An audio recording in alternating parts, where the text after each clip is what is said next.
ngikhuluma nawe kuyitshale kama ku pastor uningi sibe nje udaba lamaphupho sike salibheka idaba lephupho esilibheka namhlanje na kodwa ngiyafuna phinde silibheke la ngokujulile silibheka okugcina udaba nje lobethinta indlu eqondile sike salibheka udaba lomuzi silibheka ngeendlu yomuzi sike salibheka futhi ngiyakhumbula udaba lwendlu kwesinye isikhathi kodwa namhlanje siphinde silibheke okugcina senze ukuthi mhlawumbe sithi ukujiya kancane noma ukujula ugugu akakhumalo la nganza ukuthi uthi ke la ukuphupha wakhelwa indlu entsha chazana sawubona mfundisi so la ugcile ngokuqalwa ngako okay akunandaba asibheke iphupho uma uphupha la indlu upha uluhle ngoba lo luvame ke noma kuluvame ukuchaza nokumela umndeni wakho uma uphupha sekwakhiwa indlu yakho ke lo lupha usolo ngasho ukuthi ke kungase kufike ilunga lomndeni elisha ngaba umakoti ngaba yisoka elisha kodwa kusho ukwanda komndeni noma ke ngasho ukuzalwa kwengane futhi la ngaphinde kusho intuthuko yabona ekhona emndenini uJoshua 24:15 ithi ke as for me and my house we will serve the Lord usho yena nomndeni wakhe ngamanye amazwi referring to umndeni umekethi house yabona asindlule sithi ke uma uphupha kwakhe indlu yakho lolu Paul ngabe lichaze intuthuko isinguquko ezingcono isiqale esisha nodumo oluzayo kuwena yabona kodwa kase sithi ke noma oluze emndenini wakho futhi ke uma uphupha kwakho indlu yakho uPaul ngabe lichaze njengokuthola ukuphepha silichaze njengokuthola ukuvikeleka emoyeni eminingi emibi ngenxa yengilosi zikaNkulunkulu ezikuzungezile uLuke chapter 11 verse 24 to 26 sithi ke when the unclean spirit goes out of a man it passes through waterless places seeking rest and not finding any it says I will return to my house which I came referring to you as a person umuntu eliphume kuyo idemon lithi uyindlu oshuthi ngamanye amazwi lento iyasibisa ukuthi nawe futhi as umuntu ungavele as indlu yabona asibheke ke la ukulisingabheka uma uphupha kwakhiwa indlu upha olingabe lichaza ukuthi empeleni kunesidingo sokuthi wena wakhe indlu yokukhonzela uNkulunkulu ikakhulu simokuthi wena uyinceku uyinxusa likaNkulunkulu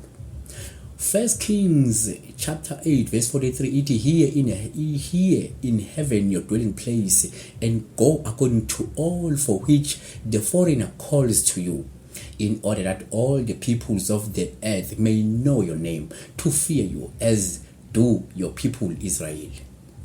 and that they may know that this house which I built is called by your name la kukhulunywa ngesakhiwo sokukhonzela ngendlu ngethempeli likaNkulunkulu so uma uphupha wakhiwa indlu noma kuweke wakhe indlu kwesikhathi kungasho ukuthi kunesidingo sokuthi wakhe isakhiwo wakhe indlu yokukhonzela uNkulunkulu asindlule sithi ke uma uphupha kwakhiwa indlu futhi upha kwesikhathi olungabe lichaze isifo esingahle sehlele umndeni wakho noma ilunga lomndeni noma omunye wabantu obaziyo 1 Kings chapter 2 verse 34 ithi ke then Benia the son of Jehoiada went up and fell upon him and put him to death and he was buried at his own house in the wilderness so wabese uyashona wangcwatshwa endlini yakhe ushithi ngamanye amazwi sizama ukuphutha emphasis ekuthenini uma uphupha kwakhiwa indlu kungenzeka kube ukuthi vele kukhona umuntu ozondlula emndenini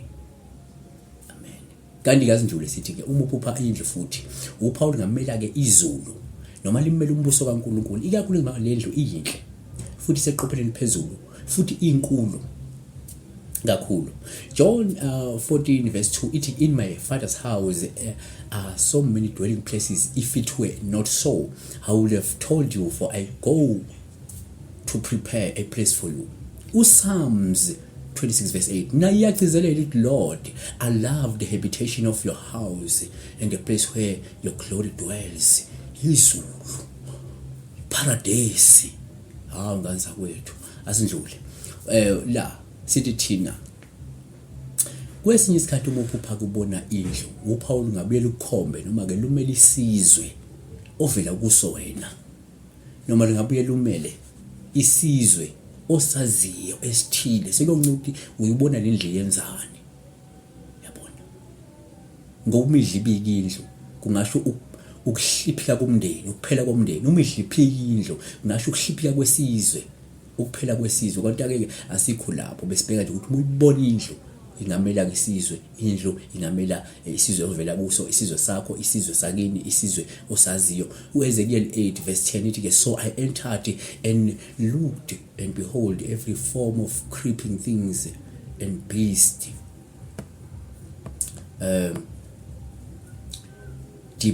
detestable things, with all the idols of the house of Israel were carved on the wall around. Idols with all the idols of the house of Israel, indlu yakwa-Israyeli. Kukhulunywa ngesizwe sakwa-Israyeli. So indlu ingaphinde ibe yisizwe kanza kwethu. So indlu yaba umndeni, indlu yaba isizwe futhi. Siyabona, kanza kwethu asibambe lapha.